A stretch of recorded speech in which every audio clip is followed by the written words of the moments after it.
5h09 en temps universel. C'est un taux record, Julien, pour l'Union européenne. Les personnes immigrées dans les pays de l'UE n'ont jamais eu autant accès à l'emploi. Selon une étude d'une fondation allemande, plus de 68% des personnes vivant dans un autre pays que celui où elles sont nées en Europe ont un travail.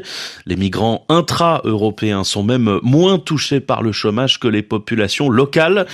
Mais Nathanaël Vitran, cette réalité cache de fortes disparités. La plus forte progression concerne les populations de migrants hors Union européenne. Désormais, 2/3 d'entre eux sont officiellement intégrés au marché du travail contre moins de 60% en 2017.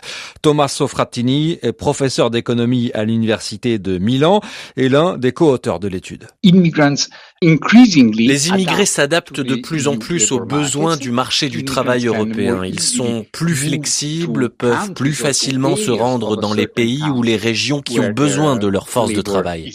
En revanche, même si le phénomène concerne toutes les populations, locales comme immigrées, les femmes venues de pays hors Union européenne sont les moins bien intégrées au marché du travail. Une des explications, c'est que ces femmes arrivent souvent en Europe via le regroupement familial, c'est-à-dire qu'elles rejoignent un compagnon qui travaille déjà sur le continent et leurs compétences à elles sont moins adaptées au marché du travail. C'est un potentiel inexploité.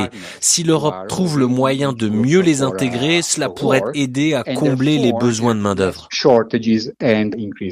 Autre potentiel inexploité mis en avant par ce rapport, les immigrés les plus éduqués trouvent rarement un travail en accord avec leur niveau d'études. L'Europe aurait donc tout intérêt à améliorer la reconnaissance des diplômes. Nathanaël Vitran.